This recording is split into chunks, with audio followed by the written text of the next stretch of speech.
બટેટા વડાનો એવો જ ખાટો મીઠો ને ચટપટો સ્વાદ જો તળિયા વગર મળી જાય તો મજા જ આવી જશે ને. પણ આ તળિયા વગરના બટેટા વડા બને કઈ રીતે, તો ચલો જોઈ લઈએ. વિડીયો પસંદ આવે તો લાઈક આપી ચેનલને સબસ્ક્રાઇબ જરૂર કરજો. Happy cooking, enjoy eating. 400 ગ્રામ બટેટાને કુકરમાં લઈ બટેટા અડધા ડૂબે તેટલું પાણી લઈ અડધી ચમચી મીઠું નાખીને 3 થી 4 વિસલે બાફી લીધેલા છે. બેટર બનાવવા માટે 1 મેઝરિંગ કપ જેટલું બેસન લીધું છે અને 250 ml જેટલું પાણી લીધું છે. જ્યારે કોઈ પણ ચણાના લોટથી આપણે બેટર બનાવવાનું હોય ફ્રેન્ડ્સ, ત્યારે હંમેશા ચાળીને વાપરવાનો, તો બેટરમાં લમ્સ ના પડે. હવે આપણે જ્યારે તેને ચાળીએ છીએ ને ત્યારે આજુબાજુની બધી જગ્યા ખરાબ થાય છે, ત્યાં લોટ ઉડે છે. તે ના ઉડે તેની માટે આવી રીતે કોઈ ગ્લાસ અથવા વાટકી લઈ અને આવી રીતે વચ્ચે ગોળ ગોળ ફેરવવાનું, તો તમારા આજુબાજુની જગ્યા પણ બિલકુલ ખરાબ નહીં થાય. ફ્રેન્ડ્સ, આ બહુ જ કામની ટ્રીક છે. હવે બટેટા વડાનું જે ઉપરનું પડ છે તે સરસ ક્રિસ્પી અને તેલ ભરાયા વગરનું બને તેની માટે આપણે 2 ચમચી જેટલો ચોખાનો લોટ એડ કરીએ છીએ. ચોખાનો લોટ નાખવાથી ફ્રેન્ડ્સ પડ એકદમ મસ્ત બનશે.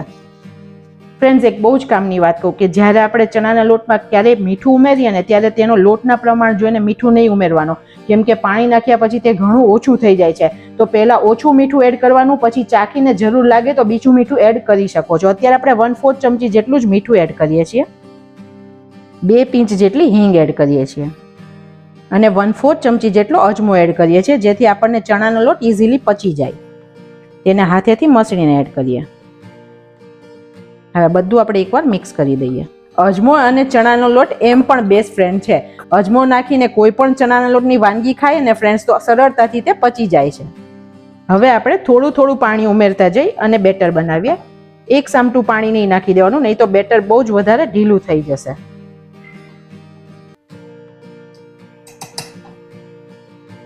ફ્રેન્ડ્સ, તમને મારા વિડીયોઝ ખૂબ પસંદ આવે છે અને તમે જુઓ છો પણ સરસ, પણ તમે સબસ્ક્રાઇબ કદાચ નથી કર્યું તો સબસ્ક્રાઇબ કરવાનું એકદમ ફ્રી છે. તો તમે ચોક્કસથી સબસ્ક્રાઇબ કરજો, જેથી મારી નવી રેસિપીઝના નોટિફિકેશન તમને તરત જ મળે. વિસ્કરની મદદથી ફ્રેન્ડ્સ એકદમ જલ્દી સરળતાથી તમારું બેટર મસ્ત લમ્સથી બની જશે, અથવા તમે ચમચીથી પણ આ વસ્તુ કરી શકો છો. પણ પાણી એક સામટું એડ નહીં કરી દેવાનું, નહીં તો લમ્સ બહુ વધારે બની જશે. તમે જુઓ આપણું બેટર બન્યું છે પણ હજી ઘણું થીક છે, પડે છે ને અહીંયા શેપ લઈ રહ્યું છે, તો ઘણું વધારે થીક છે. હજી થોડું આપણે ઢીલું કરીએ. આ ટાઈમે ફ્રેન્ડ્સ તમારે મીઠું ટેસ્ટ કરી લેવાનું. જો તમને મીઠું ઓછું લાગે તો તમે આ ટાઈમે પ્લસ કરી શકો છો.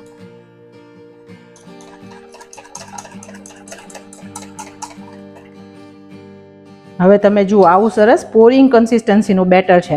પડે છે અને બેટર સીધું અંદર જ જતું રહે છે, કોઈ શેપ નથી લેતું. તો અત્યારે આ પરફેક્ટ છે. બેટર પરફેક્ટ છે કે નહીં તે ચેક કરવા માટે હું તમને એક રીત બતાવું. આપણે આવી રીતે કોઈ પણ ગોળ ચમચી લેવાની અને તેને આવી રીતે પાછળથી આપણે ડૂબાવવાની, અને તમે જોઈ શકો છો કે બિલકુલ સરસ કોટ થઈ ગઈ છે, બિલકુલ ચમચી દેખાતી નથી. તો અત્યારે આ બેટર પરફેક્ટ છે. જો આ ટાઈમે બેટર વધારે પતલું લાગે તો તમે આમાં 1 થી 2 ચમચી જેટલો રવો એડ કરી દેશો તો પણ બેટર પરફેક્ટ બની જશે. બેટર બનાવવા માટે ફ્રેન્ડ્સ મેં 150 ml જેટલું પાણી વાપર્યું છે. ફ્રેન્ડ્સ, પાણીના વેરિએશનનો આધાર તમારા બેસન અથવા ચણાના લોટ પર પણ રહેશે. હવે આ બેટરને આપણે 10 મિનિટ માટે રેસ્ટ આપીએ, જેથી આપણું બેસન સરસ પલળી જાય. હવે આપણે સ્ટફિંગ માટે એક ગ્રીન પેસ્ટ બનાવીએ. અત્યારે 20 ગ્રામ જેટલી કોથમીર લીધી છે, જેને આપણે ધોઈ 2-3 વખત અને પછી સમારી લઈએ. આપણે આને મોટી જ સમારીએ છીએ, કેમ કે આને આપણે ક્રશ જ કરવાની છે. મિક્સરમાં લઈએ છીએ. 1 ઇંચ આદુનો ટુકડો છીણી લઈએ. આમાં રેસાનું પ્રમાણ હોય છે, તો છીણીને નાખશું તો રેસા બિલકુલ ખાતી વખતે નહીં આવે. ફ્રેન્ડ્સ, આ રીતે એકવાર જરૂરથી બટેટાવડા બનાવીને ટ્રાય કરજો. એકદમ મસ્ત બટેટાવડા બનશે. અને 3 તીખા લીલા મરચાં લીધા છે. તીખાશ તમે તમારી રીતે લઈ શકો છો. અને પાણી નાખ્યા વગર આપણે ક્રશ કરવાનું છે. હવે આપણે બટેટાને એક મોટા વાસણમાં લઈ બટેટા વડા બનાવીએ ફ્રેન્ડ્સ, ત્યારે હંમેશા બટેટા આગળથી બાફીને રાખવાના, જેથી થોડા ઠંડા થઈ જાય. હવે આને આપણે મેશરથી મેશ કરીએ. ફ્રેન્ડ્સ, અલગ અલગ સિઝનમાં બટેટા પણ અલગ અલગ આવે છે. કોઈ સિઝનમાં બહુ જ નરમ થઈ જાય છે ને કોઈ સિઝનના બટેટા ખૂબ જ કડક રહે છે. તો બટેટા ઉપર પણ આપણા સ્ટફિંગનો આધાર છે. હવે ફ્રેન્ડ્સ, ઇનકેસ બટેટા વડા બનાવતી વખતે માવો એકદમ ચીકાશ પડતો ને ઢીલો થઈ ગયો તો તમને એની પણ સ્પેશિયલ ટિપ્સ કહું કે તમારે 2 ચમચી પૌવાને 2 મિનિટથી 5 મિનિટ પાણીમાં પલાળી દેવાના, પાણી નિતારી લેવાનું, પૌવા સેજ કોરા થઈ જાય પછી આમાં મિક્સ કરી દેશો ને તો તે બધું પાણી શોષી લેશે અને તમારું સ્ટફિંગ એકદમ સરસ હાર્ડ બની જશે. આ ખૂબ કામની ટ્રીક છે ફ્રેન્ડ્સ, તમને ગમે ત્યારે કામ લાગશે. હવે આપણે બટેટામાં મસાલા કરવાના છે. 1 ચમચી ધાણા જીરું લીધું છે, અડધી ચમચી જેટલો ગરમ મસાલો લીધો છે, મસાલિયાવાળી 1 ચમચી મીઠું લીધું છે. અત્યારે મેં 1 ચમચી જેટલો આમચૂર પાવડર લીધો છે. ઇનકેસ તમારા ઘરે આમચૂર નથી તો તમે 2 ચમચી લીંબુનો રસ લઈ શકો છો. પણ ફ્રેન્ડ્સ, આમાં લીંબુનો રસ લેશો ને તો ઘણીવાર વધારે પડતું સ્ટફિંગ ઢીલું થઈ જશે, તો આમચૂરથી બેસ્ટ રિઝલ્ટ મળશે. આપણા આ બટેટાવડા હોય છે તે એકદમ ચટાકેદાર, તીખા, ખાટા ને ગળ્યા હોય છે, તો તેને આપણે ગળપણ આપવા માટે 2 ચમચી જેટલી દળેલી ખાંડ એડ કરીએ છીએ. 2 ચમચી જેટલા કાજુના ટુકડા એડ કરીએ છીએ. આ ફ્રેન્ડ્સ, કાજુના ટુકડાનો ક્રંચ બટેટાવડામાં એકદમ મસ્ત લાગશે. અને 10 થી 15 નંગ આપણે સૂકી દ્રાક્ષ નાખીએ છીએ. હવે આપણે એક સરસ વઘાર કરીએ. એકદમ સ્લો ગેસની ફ્લેમ ઉપર આપણે એક પેન મૂક્યું છે. 1 ચમચી જેટલું તેલ એડ કરીએ છીએ. 1/4 ચમચી જેટલી રાઈ એડ કરીએ. હવે આપણી રાઈ સરસ ફૂટે છે પછી 2 પિંચ જેટલી હિંગ એડ કરીએ અને 2 પિંચ જેટલી જ હળદર એડ કરીએ છીએ. ગેસની ફ્લેમ બંધ કરી દઈએ અને આપણે જે પેસ્ટ બનાવી તે એડ કરીએ. આવું કરવાથી ફ્રેન્ડ્સ કલર પણ બહુ જ સરસ આવશે ને આપણી પેસ્ટનો બિલકુલ કાચો સ્વાદ પણ નહીં લાગે. બટેટા વડા એકદમ ટેસ્ટી બનશે. આપણે ગેસ બંધ કરીને પછી આપણે કોથમીર વાળી પેસ્ટ નાખી છે. હવે આ પેસ્ટને આપણે બટેટાના પૂરણમાં એડ કરીએ. હવે આપણા ગુજરાતી બટેટાવડા જે ટ્રેડિશનલ બનતા હતા તેમાં દાડમનો ઉપયોગ થતો હતો, તો અત્યારે 1 ચમચી જેટલા દાડમના દાણા નાખું છું. ઉપરથી થોડા કોથમીરના પાન નાખીએ. હવે આ બધું આપણે સરસ રીતે મિક્સ કરી દઈએ. ફ્રેન્ડ્સ, આપણે બટેટાવાળાનો મસાલો આપણે બધું બટેટામાં મિક્સ કરીને પણ બનાવીએ છીએ, પણ જ્યારે આવી રીતે કોઈ પણ વઘાર સાથે બટેટાવાળાનો મસાલો બનાવે છે ને ત્યારે તેનો ટેસ્ટ ખૂબ સરસ લાગે છે.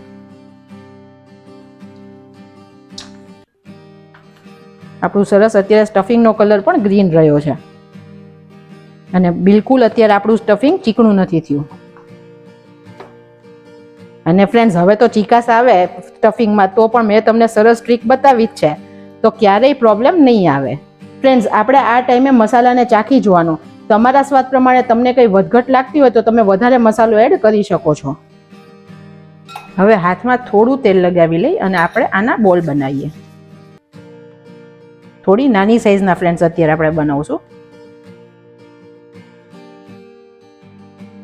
બંને હાથની હથેળી વચ્ચે આવી રીતે સરસ ગોળ બોલ બની જ જશે અને ક્રેક વગરનો બોલ બનાવવાનો છે. આ રીતે આપણે બધા બોલ્સ રેડી કરી દઈએ. આ માપથી 20 બટેટા વડા બનશે. હવે આપણા બેટરે રેસ્ટ કરી લીધો છે. આપણે તેની કન્સિસ્ટન્સી ચેક પણ કરી લેવાની. જો થોડુંક પણ બેટર વધારે થીક થયું હોય તો આપણે થોડું પાણી નાખીને કરી લેવાનું, પણ અત્યારે પરફેક્ટ છે. હવે બેટરની અંદર 1 ચમચી જેટલું ગરમ તેલ એડ કરીએ છીએ અને 1 જ પિંચ એટલે કે અંગૂઠા અને આંગળી વચ્ચે આવે તેટલો જ ખાવાનો સોડા એડ કરીએ છીએ. હવે બધું સરખું મિક્સ કરી દઈએ. સોડા ફ્રેન્ડ્સ બિલકુલ વધારે નહીં નાખવાનો, નહીં તો લાલ થઈ જાય ને ઘણીવાર ખુલી પણ જશે. હવે આપણો સોડા સરસ મિક્સ થઈ ગયો છે. આ બટેટા વડાને આપણે તળિયા વગર બનાવવાના છે, તો બનાવશું કઈ રીતે? અપ્પમ પેનમાં. હવે આપણે ગેસની એકદમ સ્લોથી મીડિયમ ફ્લેમ રાખીએ છીએ. બહુ વધારે ગરમ નહીં કરી દેવાનું. બહુ વધારે જો અપ્પમ પેન ગરમ હશે ને તો જ્યારે બટેટા વડા બનાવશું તો બળી જશે. હવે આ પેનની અંદર આપણે થોડું થોડું તેલ નાખીએ. ફ્રેન્ડ્સ, જે ડાયટ કરે છે અને ક્રેવિંગ પણ છે ખાવાનું, તો તેની માટે આ બેસ્ટ ઓપ્શન છે. તમને ક્યારેક ઈચ્છા થાય તો તમે આ રીતે બટેટા વડાને તળિયા વગર પણ એન્જોય કરી શકો છો. અને ફ્રેન્ડ્સ, બીજું કે ટેસ્ટમાં કોઈ કોમ્પ્રોમાઇઝ નથી. એટલા જ મસ્ત બટેટા વડા લાગે છે. આપણે બટેટા વડાના બોલ્સ એટલા માટે ફ્રેન્ડ્સ પહેલેથી નાના વાળ્યા કે અપ્પમ પેનની જે સાઇઝ હોય તે સાઇઝથી ઓછા નાના હોય તેવા બોલ્સ બનાવવાના. જો વધારે મોટા હશે તો તે બહાર રહેશે. હવે આપણે બોલને આવી રીતે બેટરમાં લઈએ છીએ. આપણે બટેટા વડાને પૂરું કોટ કરી ઉપર હાથ કરી વધારાનો લોટ નહીં તારી અને અપ્પમ પેનમાં મૂકવાનું. એકદમ સહેલાઈથી ફ્રેન્ડ્સ થઈ જ જશે.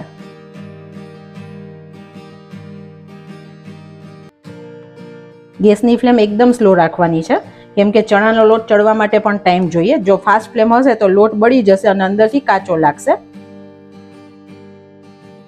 છે ને ફ્રેન્ડ્સ, એકદમ મસ્ત રીત. હવે આને ઢાંકીને 1 મિનિટ માટે ચડવા દઈએ. હવે આપણે ખોલીને ચેક કરીએ. હવે ઉપર સાઈડમાંથી લોટ થોડો કોરો થઈ ગયો છે, તો આપણે ધીરે ધીરે ચેક કરવાનું. આપણે નીચેથી આવી રીતે થોડી ચમચી નાખીને ચેક કરવાનું. સરસ રીતે તે ઉપર આવી જશે અને પછી તેને આપણે ફેરવી દેવાનું છે.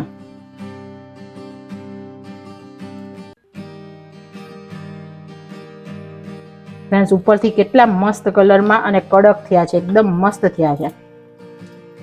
આપણે સાઈડમાંથી પણ 1-2 ટીપા જેટલું તેલ નાખીએ છીએ.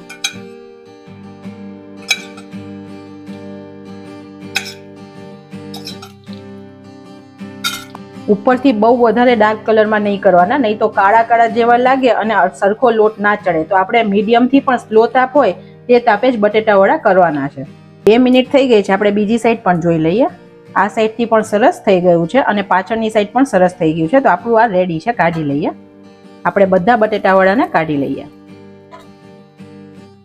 ફ્રેન્ડ્સ, આપણા લોટ અને સ્ટફિંગનું પ્રમાણ એટલું પ્રોપર હતું કે અત્યારે આપણે જેટલા બોલ હતા તે પ્રમાણે બિલકુલ બેટર વધ્યું નથી. તો અત્યારે પરફેક્ટ માપ છે બેટરનું. કેમ કે ઘણીવાર ફ્રેન્ડ્સ બેટર વધી જાય છે, પછી તેનો શું ઉપયોગ કરવો તેવું થતું હોય છે.